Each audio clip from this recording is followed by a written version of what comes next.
আজকে শেয়ার করব ডিমের একটা পাহাড়ি রেসিপি, যেটাকে মেনলি আমাদের চাকমা ভাষায় বলা হয় বদা হ্যাবাং। খুবই সুন্দর অ্যান্ড ডেলিশিয়াস একটা ফুড, যেটা তোমাদের সবারই খুবই ভালো লাগবে। অ্যান্ড বিশেষ করে তাদের জন্য যারা 3 বেলা ডিম ভাজি ডিম সিদ্ধ খেয়ে বোর হয়ে গেছো, এই বদা হ্যাবাংটা মাস্ট বি ট্রাই করবে। ট্রাস্ট মি, তোমাদের খুবই ভালো লাগবে। সো আমি এখানে নিয়েছি 4টা ডিম, ধনিয়া পাতা, চিংড়ি শুটকি, জুমের মরিচ, তারপর হচ্ছে পেঁয়াজ। তোমরা চাইলে আরো অনেক কিছু অ্যাড করতে পারবে, সেটা তোমাদের ব্যাপার।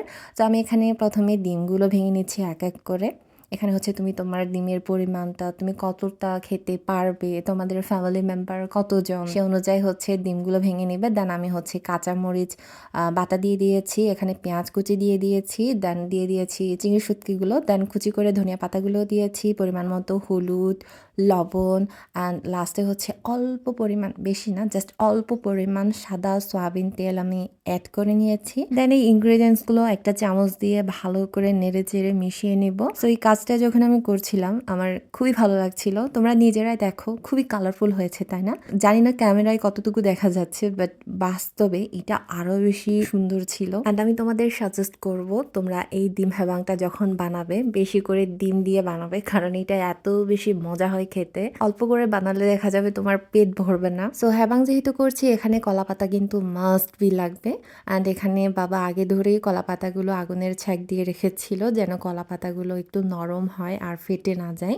সো এখানে হচ্ছে প্রায় 5-6টা মতো কলা পাতা মা দিয়েছিল। যেহেতু আমরা এটা মাটির চুলোয় কয়লার উপরে বসিয়ে রান্না করব, তার জন্য হচ্ছে এতগুলো কলাপাতা দেয়া। অনেক সময় দেখা যায় যে কলাপাতাগুলো পুড়ে যায়। এখন তোমরা অনেকেই আবার আমাকে প্রশ্ন করবে, কলাপাতা ছাড়া এটা তোমরা কিভাবে খাবে? হ্যাঁ, যদি খেতে মন চায়, যদি ইচ্ছে থাকে, তাহলে উপায়ও হয়। তারপরে আমি বলবো, এটা যেহেতু আমাদের পাহাড়ি খাবার, তার জন্য আমরা যেভাবে খাই সেভাবে খাওয়ার চেষ্টা করো, তাহলেই হচ্ছে পাহাড়িদের অথেন্টিক খাবারের যে টেস্টটা, যে স্মেলটা, সেটা তোমরা পেয়ে যাবে। ধরো আমি ডিম দিয়ে যে পেস্টটা বানিয়েছি, সেটা হুবহু বানানোর পর তোমরা বাটি দিয়ে ভাপিয়ে এটা খেয়ে নিলে, সেটা তখন ভিন্ন স্বাদে, ভিন্ন স্মেলে আরেকটা রেসিপি হয়ে যাবে। সেটা আমাদের পাহাড়িদের অথেন্টিক রেসিপি আর থাকবে না। এখানে কলা পাতার ঘ্রাণটা মিসিং থাকবে, টেস্টটা মিসিং থাকবে। আর তরকারিটা খেতে যখন ভালো হবে না, তখন তোমরা বলবে পাহাড়িদের খাবার ভালো না, অ্যান্ড তেন।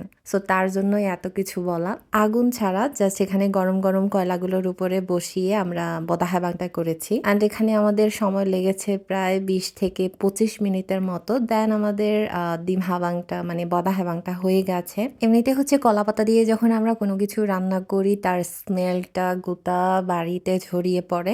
অ্যান্ড তার উপরে আমরা এখানে ধনেপাতা অ্যাড করেছি, তার জন্য হচ্ছে স্মেলটা বেড়ে আরো দ্বিগুণ হয়ে গেছে। সো এটা হচ্ছে আমার বদা হ্যাবাংয়ের ফাইনাল লুক। খুবই সুন্দর অ্যান্ড খুবই ডেলিশিয়াস একটা খাবার, অ্যান্ড খুবই সহজ আর খুবই অল্প সময়ের মধ্যে এটা বানানো যায়। তো তোমাদের কেমন লেগেছে আজকের এই রেসিপিটা অবশ্যই কমেন্ট করে জানাবে। আর যদি ভালো লাগে তাহলে অবশ্যই লাইক, কমেন্ট, শেয়ার করে দিবে। অ্যান্ড দেখা হবে নতুন আরেকটি ভিডিওতে নতুন কোনো রেসিপি নিয়ে। সে পর্যন্ত সবাই ভালো থেকো, সুস্থ থেকো, নিরাপদে থেকো। Tata, by.